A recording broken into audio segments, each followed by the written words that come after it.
Hi guys, welcome to our channel. Bigg Boss 9 లో 4వ contestant గా అడుగు పెట్టాడు కమిడియన్ ఇమాన్యుయల్. ఇక ఇమాన్యుయల్ ఎంట్రీ అయితే గనక చాలా ఎమోషనల్ ఏవీతో స్టార్ట్ అయిందనే చెప్పాలి. ఇక ఏవి చూసిన హోస్ట్ నాగార్జున గారు, ఏంటి ఇమాన్యుయల్, నీ లైఫ్ లో ఇంత ఎమోషనల్ ఉందా? నిన్నెప్పుడు మేము కమిడియన్ గానే చూసాం, ఎప్పుడు మమ్మల్ని నవ్విస్తూనే ఉన్నావు అని అడిగేసరికి ఇమాన్యుయల్, అదే కదా సార్, ప్రతి కమిడియన్ వెనకాల చాలా ఎమోషనల్ ఉంటుంది, కానీ మేము పైకి నవ్వుతూ నవ్విస్తూనే ఉంటాం సార్ అని అంటూ చెప్పడంతో హోస్ట్ నాగార్జున గారు కూడా కొంచెం ఎమోషనల్ అయినట్టు కనిపించారు.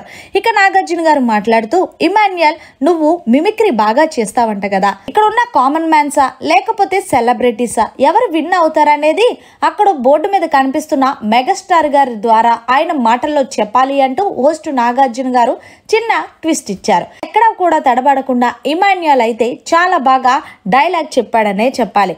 ఏదేమన్నా సరే ప్రతి ఒక్కరూ సామాన్య నుంచి సెలబ్రిటీల వరకు వచ్చారు, సామాన్యులే ఈ సీజన్ విన్నర్ అవ్వాలని కోరుకుంటున్నానంటూ మెగాస్టార్ చిరంజీవి గారు మాటల్లో అది కూడా ఇమాన్యుయల్ చాలా బాగా మిమిక్రీ చేశారు.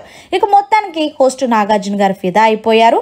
మరి ఇమాన్యుయల్, ఆల్ ద బెస్ట్, నువ్వు టాప్ 5 లో ఉండాలంటూ మనస్ఫూర్తిగా కోరుకుంటున్నానంటూ మొత్తానికి 4వ కంటెస్టెంట్ గా బిగ్ బాస్ 9 లోకి అడుగు పెట్టాడు. మరిన్ని లేటెస్ట్ అప్డేట్స్ కోసం చూస్తూనే ఉండండి మీడియా కార్నర్.